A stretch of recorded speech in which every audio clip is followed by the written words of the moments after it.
Attorney Kaufman, good morning. How are you today? I'm well, had a bit of a break, 2 weeks away, but I'm fine. How is our beloved former President Rodrigo Roa Duterte, sir? I mean, I've just come out from seeing him, he's in good spirits as usual. Sir, I have a series of questions. My first one is that the ICC plenary unanimously rejected former President Duterte's request to disqualify 2 judges. What is your reaction to this decision, sir? I trust the judges, and I trust the judges took the decision that they took for the right reasons. I have no reason to doubt them. Furthermore, new information has come to light, which I'm not at liberty to disclose, but it would have made a difference had I known about it before I made the request to disqualify the judges. Okay.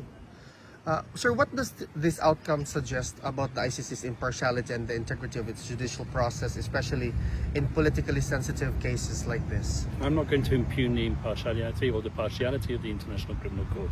As far as I'm concerned, the judges are doing their job as they're expected to do, given their mandate under the Rome Statute. I have no reason whatsoever to doubt their integrity. Sir, if the investigation proceeds and leads to prosecution, what legal consequences could President Duterte realistically face under international law? Well, I'm hoping that this case won't proceed to prosecution because we have a confirmation hearing, first of all, and we have a number of live issues which we're litigating at the present moment in time. So I suggest we cross that bridge when we come to it. Sir, would you know that if there's really a clear timeline regarding the adjudication of the motion for the interim release? I would hope that within a month it would be decided. As I said, we've currently in the process of making our request for leave to reply. We hope to be able to reply to the prosecution's response to our request for interim release, and then the judges will rule. Under the Rome Statute, the judges are meant to rule on a request for interim release as speedily as possible. Sir, in relation to that, many people in the Philippines were a bit confused with when you previously stated that the prosecution did not oppose your request for interim release, and then apparently the prosecution's response or written observation with respect to the interim release request is that they strongly oppose that. Can you clarify that, Attorney? Once again, I stand by what I said. There was originally a non-opposition to interim release, but I'm not going to litigate the case now in the media. The case is a live issue, the matter is a live issue, before the court, and I'm not allowed to litigate it by way of social media. Thank you, sir. There are reports claiming that Belgium and Australia declined to host former President Duterte during his interim release. What is the truth behind this? Well, I don't know where Cristina Conti, because I guess that's who you're referring to, got that from. I'm not going to comment on any country. I'm not allowed to. These matters are confidential. But I assume that Cristina Conti, knowing the way that she thinks, has looked at the interim release agreements at the court and has decided that Belgium, because Belgium has signed an interim release treaty, is the destination or the proposed destination for President Duterte. I'm not going to comment on that. The same goes, by the way, for the Honourable Justice Minister or the Secretary for Justice in the Philippines, Mr. Remulla, Yes. who's decided that there's a Latin American country that's prepared to receive President Duterte. Once again, I assume that he thinks we're talking about Argentina because, once again, Argentina has signed an interim release agreement with the International Criminal Court. I'm not going to comment on that. Okay, sir. The Department of Justice in the Philippines reportedly sponsoring witnesses in the ICC case against the President Duterte because, as you mentioned, sir, all evidence related to the former chief executive's war on crime has already been destroyed. He mentioned that. What's your comment on that? Sponsoring witnesses to cooperate or encouraging witnesses to cooperate? I don't know. We'll investigate that matter, and if it's true, then they will be cross-examined, those witnesses, in court, and these allegations will be put to them. Sir, pertaining to the interim release, the annex terms and conditions, specifically paragraph 32, mentions that President Duterte will refrain from public engagement, holding office, and communicating with individuals outside his family. How does this affect the mandate given to him by the people of Davao as their newly elected mayor? I look at the events in Davao and the elections as something else entirely. I view it as a vote of support for President Duterte, the former president, and I view it as a rejection of what was done to him by the current incumbent government. I don't view that as a mandate to rule Davao. Yes, of course, if he was released, then he would rule Davao, but he's not. He's sitting here in a prison. Physically, he's not able to govern at the present moment in time. It would be irresponsible for him, and he has told me that. Okay. Are there already arrangement for his oath taking? I'm not going to comment on that matter. Okay. Who is exactly considered outside his family in the context of the interim release, sir? Well, interim release, once again, is a matter which has to be decided. And also the scope of people who are in his family will also be decided. Sir, could appeals or objections from civil society groups or international organizations influence the court's decision on the urgent interim release motion? The victims have a right to make their voice heard, and they can comment on the application for interim release. And the court has already ordered the victims to make their observations known. They do that through a dedicated office in the court, which is called the OPCV, and the OPCV has responded. Sir, in this particular question, should the Philippines is already a non-member state of the ICC, to the Rome Statute, is it legally possible for it to voluntarily offer to host President Duterte during his interim release? Even non-state parties can host persons who are on interim release from the International Criminal Court, should the court approve it. Obviously, we would want President Duterte to go back to the Philippines. But if I'm not mistaken, the government has already stated, point blank, that it's not prepared to receive him. Will the public eventually be informed, sir, about which government or governments, if any, has expressed willingness to receive President Duterte should interim release be granted? I anticipate that that could be the case in due course, indeed.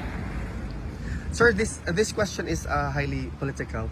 Has your meeting with Senator Amy Marcos had any direct or indirect bearing on President Duterte's case before the ICC? Or if you're able to share what was the nature of or the purpose of your meeting? I'm able to share that. It was me who asked to see Senator Amy Marcos. I wanted to see her because I saw her in action in the committee hearings. I was impressed by what she had to say. I was impressed by the way she handled those hearings. And I was impressed also by the conclusions and the report that she produced. So I asked to meet her in order to receive that report. And I did. Thank you, sir. Sir, And by the way, yes, go ahead. that report hasn't been published on the Senate website. I wonder why. Thank you, sir. Is it legally realistic for former President Duterte to seek any form of remedy or protection under Dutch domestic law while under the jurisdiction of ICC? Well, I Or think I know perceived where that comes jurisdiction, from. There's some Filipino lawyer who suggested that he might be able to seek remedies under Dutch law. That's not the case. Sir, the last question. Is it common for the Office of the Prosecutor to express no opposition to a motion such as the interim release? Or is this unusual and specific only to the President Duterte's case? As I've said, in the past, it's possible in offences against justice cases. However, would be the first time if the prosecution do follow through on their original non-opposition, which was stated to me for one particular topic. If they follow through on that, that would be the first time in an Article 5 case involving atrocity crimes or alleged atrocity crimes that the prosecution would express non-opposition to its release, yes. Attorney Kaufman, do you have any message to the Filipino people who is closely following the development of the case of President Duterte? Yes, I do. As I said, respect the judicial process. A lot of gossip, a lot of allegations have been made, especially by people like Attorney Cristina Conti, that the supporters of former President Duterte are threatening witnesses or trolling judges. That is simply not true. Just respect the judicial process. Thank you, Attorney Kaufman. God bless you. You're welcome. Thank you, sir. Sara, dito sa impeachment complaint. Now, mahaba po yung sagot niya at medyo mahirap maintindihan lahat, so chachap-chapin ko po. No? Unahin ko muna yung pag-discuss kung ano ibig sabihin ng ad cautelam answer at yung dalawang answer na pinare-resolba muna ni BP sa impeachment court bago dun sa kanyang mga sagot dun sa 7 articles of impeachment na isinumite. So ihiwalay muna natin ngayon yung ad cautelam answer, yung mga issues na sagot niya na hindi napasa loob ng articles of impeachment, tapos hatiin natin later on yung 7 supposed articles of impeachment. Siguro tagtatatlo at apat nating i-discuss yan sa mga ibang episodes kasi medyo kinakailangan paggugulan ng panahon para maintindihan natin ng husto ang kasagutan ni VP Sara. Now, unahin muna natin, ano ba ibig sabihin yung ad cautelam? Ang ad cautelam literally means without prejudice.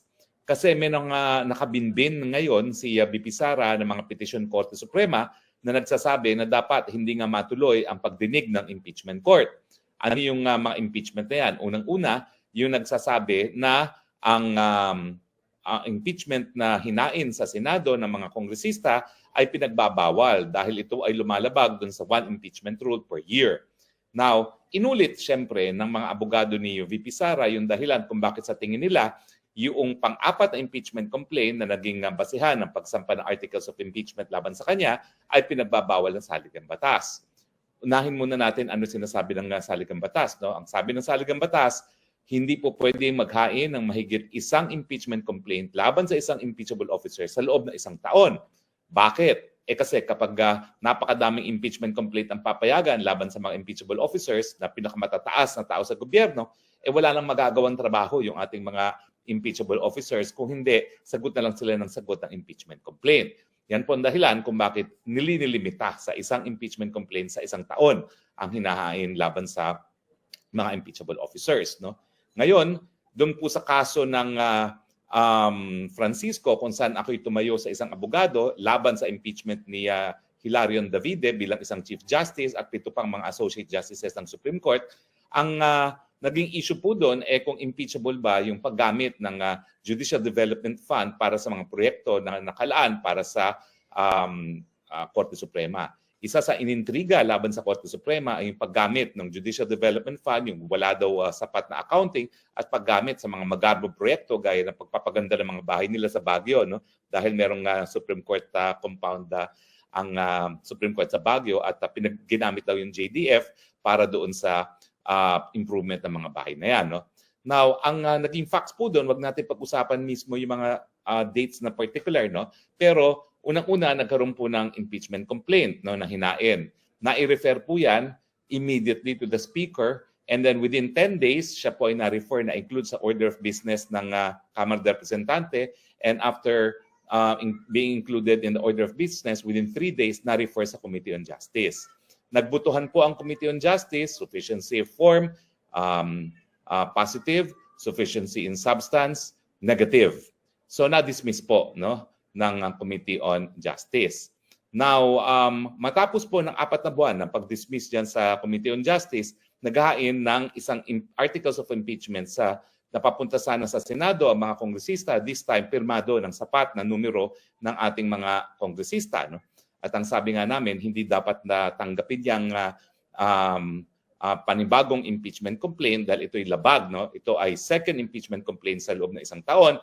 At ang sabi ng Korte Suprema, tama kami. Na dahil ito ay hinain 4 na buwan lamang matapos na ma-dismiss ng House Committee on Justice yung naunang impeachment complaint, ito ay prohibited. Now, ang tanong dyan, nakasaad kasi doon sa saligang batas na tanging ang Senado magiging sole judge ng mga issue sa impeachment trial, tama bang maghimasok ang Korte Suprema? Ang sabi ng Korte Suprema, well, maski sinasabi na sole judge siya, kung merong grave abuse of discretion, yung mga walang basehan na aksyon ng ating mga kahit anong ahensya ng gobyerno, po pwede maghimasok ang Korte Suprema at ito nga ang kapangyarihan ng Korte Suprema na meron siya kapangyarihan na talagang itaguyod ang supremacy ng ating saligang batas. So lahat ng mga akto o desisyon at gawain ng mga ahensya ng gobyerno na labag sa saligang batas, po pwedeng mapabaligwala ng ating Korte Suprema. No? At sabi ng Korte Suprema naman doon, wala namang desisyon ng impeachment court na pinapabaliwala namin.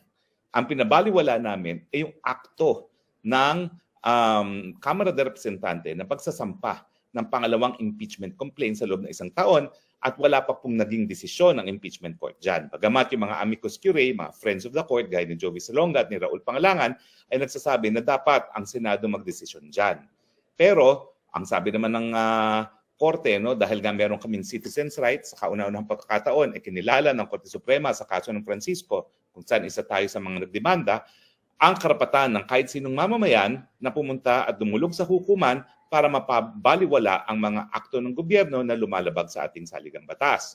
Now, siyempre, bagamat kinikilala yung probisyon na sole judge ang impeachment court, no, sa mga bagay-bagay na impeachment, ang aming dinimanda naman ay yung akto mismo ng Kamara de Representante. If at all, ang pinigilan namin ay yung transmittal ng Articles of Impeachment sa Senado at pagtanggap ng Senado, no, sa Articles of Impeachment. At kami po ay nagwagi. At sinabi talaga ng ating Korte Suprema na ang impeachment ay initiated upon filing and upon action of the House of the Representatives. Now, para maintindihan natin ang sagot ni VP Sara dito sa isyung to, kung yung pang-apat na impeachment complaint ay pinagbabawal ng saligang batas, ito yung proseso, no, na nakasaad sa saligang batas.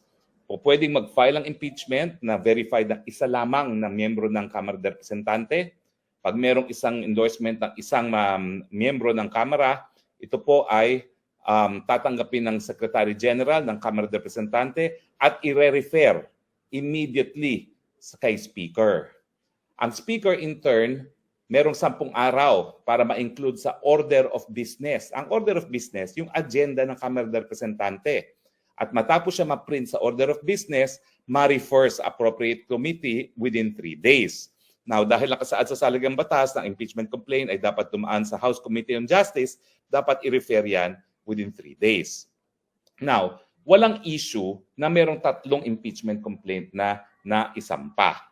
Magkakatabi ang petsa. Lahat yan sa unang parte ng Enero ng 2024. Ang problema, inamin mismo ni Secretary General Velasco na kaya walang aksyon dito sa naunang 3, hiningan siya ng pagkakataon na pag-aralan ng mga miyembro kung ano dun sa 3 impeachment to complaint ang kanilang susuportahan. So, ibig sabihin, nagkaroon ng aksyon. Ang aksyon na hiningi ng maraming miyembro ng Kongreso ay wag aktuhan yung 3 impeachment complaint nang sa ganon, sila ay makapagpili kung ano yung kanilang susuportahan o kung di naman, gagawa pa ng panibagong impeachment complaint na suportado na ng sapat na numero. So, yan ang naging aligasyon ng ating Vice President. Now, babalik tayo sa Francisco. Ang sabi ng Francisco, ang impeachment complaint para for purposes of determining kung merong 1-year ban na ay upon filing and upon action. Ang sabi ni VP Sara, meron ng filing. 3 pa nga yan. Pero ang action ay wag gumalaw. Dahil inamin ni Secretary General Velasco na kaya hindi siya nag-refer, hindi niya rin-refer sa Office of the Speaker yung 3 impeachment complaint para hindi nga umandar yung 1-year bar. At ang sinasabi ngayon ni VP Sara, yung desisyon na wag aksyonan, bagamat mandatory ang provision ng saligang batas, shall. Kapag shall kasi, hindi yan discretionary. So, shall refer the matter to the Speaker, who shall order its inclusion in the order of business, which shall be heard within 3 days. So, mandatory yan provision na yan. Immediately, 10 days order of business, 3 days referral to the appropriate committee. Yung desisyon na i-freeze para hindi tumakbo yung 1-year bar, yan ay aksyon. So dapat yung unang-unang impeachment complaint ay yung unang-unang na-file na impeachment complaint laban kay VP Sara at itong pang-apat na suportado ng almost 80% ng miyembro ng Kamara ay barred already, not only as a 4th complaint but technically as a 2nd complaint. Kasi kung hindi nila kinilala yung 3 complaint, tratuhin natin isa yan 3 yan at yung pang-apat ay ang pangalawang complaint. So, sabi ni VP Sara, syempre, bago niya sagutin yung mga individual articles of impeachment, kinakailangan munang magkaroon ng desisyon. Ito ba ay pinagbabawal ng saligang batas? Ang sagot naman ng Kamara de Representante, hiningi sa amin ng Senado nung kahuli-huling araw ng session ng 19th Congress na magbigay kami ng sertifikasyon na ang probisyon ng saligang batas, lalong-lalo na sa 1-year bar, ay nasunod. At yan naman daw ay ibibigay ng Kamara sa Senado. Pero hindi pa ako sigurado kung yan ay nagawa na kasi naka-recess na ngayon ang ating Senado at ang Kongreso. Now, ang pangalawang dahilan, ang pangalawang special defense na inallege ni VP Sara bago niya sagutin yung 7 articles of impeachment ay yun nga ang sinasabi namin na hindi po pwedeng ma-carry over ang impeachment complaint ng 19th Congress to the 20th Congress. Now, ang basihan ni VP Sara ay yung rules mismo ng Senado na lahat ng unfinished business pagkatapos ng termino ng isang Kongreso ay ibig sabihin, matatapos na. Pwede itong simulan muli sa susunod na Kongreso, pero kinakailangan simulan from the very start. At pagdating naman sa impeachment, ang ibig sabihin yan, kinakailangan magsumite ng panibagong articles of impeachment ang Kamara nang sa ganon, pwedeng maging matransform ang Senado into an impeachment court para sagutin yan. Sa akin, malinaw naman yung lengguwahe mismo ng saligang batas pagdating dito sa yung order of business. No? Basahin natin itong order of business para tayo ay maging malinaw. No? Ito kasi ay nakasaad sa rules ng Senado mismo. No? Ito, unfinished business. Okay? Ito yung Section 12, Rule 44. All pending matters and proceedings shall terminate upon the expiration of one Congress but may be taken by the succeeding Congress as if presented for the first time. Tagaludin natin. Lahat ng mga hindi natapos na mga bagay-bagay sa isang kongreso ay matatapos pag napaso na ang termino ng isang kongreso. Pero ito'y po pwedeng dinggin uli. Dapat lang, dinggin ito na para bagang dinidinig sa kauna-unahang pagkakataon. Yan ang translation sa Tagalog. So yan ay Section 12, Rule 44 ng Senate Rules. Now, ang ibig sabihin nito, kung gusto nilang madinig muli ang impeachment, kinakailangan magsimula sa square one. Ang square one ay filing of articles of impeachment. Hindi ka naman makaka-file ng articles of impeachment kung paso na yung 19th Congress. Kasi yung articles of impeachment na ipinasa ng 19th Congress ay para sa 19th Congress lamang. At ang uupong impeachment court ay 20th Congress na. So ang remedyo dyan, magsumiti sila ng panibagong articles of impeachment. Ang problema, kino-question na nga ni VP Sara yung naging basihan ng articles of impeachment na nasumite sa 19th Congress bilang prohibited, lalo na siguro kung sila ay magbabago ng articles of impeachment pagdating ng 20th Congress, yan malinaw yan na yan ay hinahain within 1 year. So anong solusyon dyan? Well, kinakailangan antayin nila yung 1-year period reckon from the date na kung kailan na-file yung kauna-unahang impeachment complaint. Kailan ba yung kauna-unahang impeachment complaint? Ito, maganda naman dito sa pleading ni Inday Sara Duterte, merong petsa, yung 3 impeachment complaint. No? So, ito ang mga impeachment complaint na ihinain. No? December 2, 2024, ang sinampa ng impeachment complaint ng Akbayan. December 4, 2024, yung kamatayan. At December 19, yung naman sa kababayan ni Leni Robredo na si Bordado at ang Aambis Owa. At December 19, yan yung pangatlo nga. So makikita nyo dikit-dikit. So kung gusto nila maghain ng panibagong impeachment complaint, pwede naman. Kaya lang dapat gawin nila yon matapos ang December 2 or December 3 of 2026 kasi that is the beginning of the second year. So ang December 2, 2024 na covered ng 1-year ban is until December 3 of 2025. So mag-aantay sila hanggang December 5, 2026 kung gusto nila mag-file ng panibagong impeachment complaint. So anyway, siyempre mga bagay-bagay na yan talagang didesisyonan ng Korte Suprema. Yung una, wala naman pong hadlang kung yan ay didesisyonan ng Senado bilang isang impeachment court, bagamat yan ay nakabinbin din sa Korte Suprema. Ang pinagbabawal lamang ay yung tinatago na meron na silang nakabinbin na petition sa Korte Suprema pero hinihingi pa rin nila ang kaparehong remedyo sa ibang tribunal. Ito na nakadeklara naman po na nakabinbin sa Korte Suprema yung unang petition laban sa 4th impeachment complaint. No? Pero meron bang jurisdiction ng Senado para desisyonan yan? Well, kapag ang Senado ay nag-convene as an impeachment court pagdating ng 20th Congress, syempre, kinakailangan nilang desisyonan itong dalawang preliminary special defenses na hinain ni VP Sara. At ang desisyon nila, yes, po pwedeng reviewin ng Korte Suprema, pero gagawin niya ng Korte Suprema with a very stern guideline na nakasaad sa saligang batas na lahat ng desisyon ng sa mga impeachment proceedings, Senado ang sole judge. So hanggang malinaw na talagang may malaking pagkakamali o pag-abuso sa diskresyon ang Senado, hindi maghihimasok ang hukuman. Kasi may dahilan kung bakit impeachment court ang pinadesisyonan ng taong bayan sa issue nga ng kung meron bang ganitong paglabag, no? Dahil alam naman nila na karamihan o hindi lahat ng mga senador ay abogado, hindi dapat madesisyonan yan sa base lamang ng batas. Pero ang ating mga senador, mga babatas ay policy makers. Kinakailangan desisyonin din nila kung dapat nga magtuloy itong impeachment proceedings kung ito ay ikabubuti sa ating bayan as an issue of policy.